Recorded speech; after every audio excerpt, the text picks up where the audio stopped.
ఇప్పుడు మీరు చూడబోయే స్టోరీ సినిమాను మించిన రియల్ డ్రామా. ఒక పూజారి, ఒక ప్రేమ, ఒక హత్య, ఊహించని ట్విస్ట్లు ఎన్నో.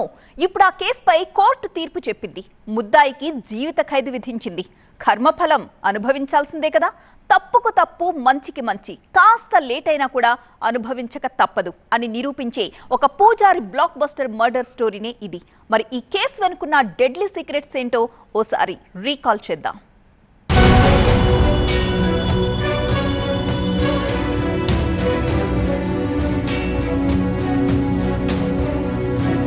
సాయి కృష్ణ సరూర్ నగర్ బంగారు మైసమ్మ ఆలయంలో పూజారి. భార్య ఉంది, 2 పిల్లలు కూడా ఉన్నారు. చిన్న కుటుంబం, చక్కని సంసారం. కానీ అతని జీవితంలోకి అప్సరా అనే యువతి ఎంటర్ అయింది. 30 ఏళ్ల ఈ అమ్మాయి 2022లో సాయి కృష్ణకు పరిచయమైంది. సినిమా అవకాశాల కోసం నిత్యం దైవ సన్నిధిలోకి వచ్చే అప్సరా పూజారి సాయి కృష్ణతో పరిచయం మరో లెవెల్కు తీసుకువెళ్లింది. అలా ఆలయంలో మొదలైన లవ్ స్టోరీ సోమనాథ్, ద్వారకా ట్రిప్లతో రొమాన్స్ రైడ్ల దాకా వెళ్ళింది. కానీ అప్సరకు సాయి కృష్ణ భార్య గురించి తెలుసు. కానీ ఆమె ప్లాన్ వేరే ఉందని సాయి కృష్ణ ఊహించలేదు. ఏదో టైం పాస్లా అప్సరను చూశాడు. 2023 మార్చ్ సాయి కృష్ణ లైఫ్ లో ఊహించని మూమెంట్. అప్సరా సాయి కృష్ణను పెళ్లి చేసుకోమని ఒత్తిడి చేసింది. నీ భార్యను వదిలే, లేదంటే నీ సీక్రెట్ బయట పెడతా అని బెదిరించింది. ఈ బ్లాక్ మెయిల్ తో అప్పటిదాకా మంచు బాలుడు అన్న ట్యాగ్ లైన్ తో ఉన్న సాయి కృష్ణ అప్సరా బ్లాక్ మెయిల్ దెబ్బకు ఒక్కసారిగా క్రిమినల్ మైండ్ సెట్ లోకి వెళ్లిపోయాడు. అప్సరా బతికుంటే తన జీవితమే కాదు, తన కుటుంబానికి థ్రెట్ అని భావించిన సాయి కృష్ణ అప్సరాను అడ్డు తొలగించాలని ప్లాన్ వేశాడు. యూట్యూబ్ లో మనిషిని ఎలా చంపాలి అన్న దానిపై పెద్ద రీసెర్చ్ చేశాడు. 2023 జూన్ 3 అప్సరకు డెడ్లీ డే. కోయంబత్తూరుకు వెళ్దామని అప్సరను నమ్మించాడు.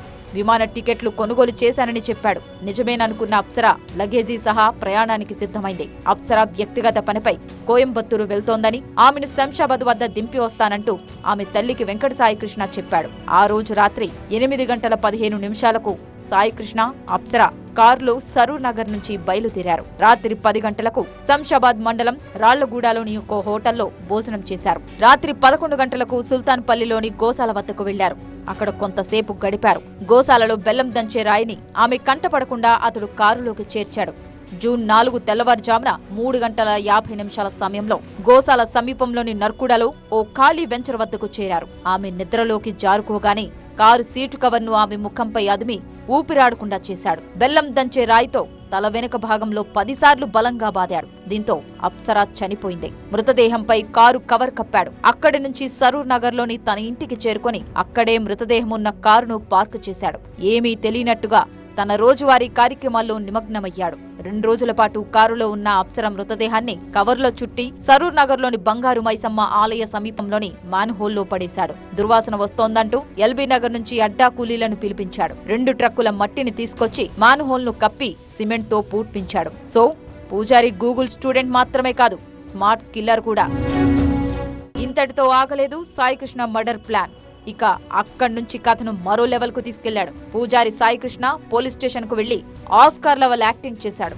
అప్సర తన సోదరి కూతురని, కనిపించడం లేదని కొత్త స్క్రీన్ ప్లే అల్లాడు. పోలీసులు సీసీటీవీ, గూగుల్ హిస్టరీ చెక్ చేసి సాయి కృష్ణను విచారించగా అన్ని విషయాలు బయటపెట్టాడు. జూన్ 9న మ్యాన్హోల్లో శవం బయటపడింది. జూన్ 10న అరెస్టు చేశారు. సీన్ కట్ చేస్తే 2025 మార్చి 26న 28 మంది సాక్షులను విచారించిన రంగారెడ్డి కోర్టు సాయి కృష్ణకు జీవిత ఖైదు విధించింది. సాక్ష్యాలు మార్చినందుకు మరో 7 ఏళ్ల జైలు, 10,000 జరిమానా విధించింది. అప్సరా కుటుంబానికి 10 లక్షల రూపాయల పరిహారం ఇవ్వాలని ఆదేశించింది. ప్రేమ trap, blackmail game, Google killer. ఈ పూజారి డెత్ డీల్లో జరిగిన స్టోరీ ఇది. అప్సరా లవ్ గేమ్ పూజారిని హంతకుణ్ణి చేసింది. ఎవరితో గేమ్ ఆడారో కానీ 2 కుటుంబాలు జీవితాంతం అవమాన భారంతో, బతుకు భారంతో బతుకును నెట్టుకురావాలి.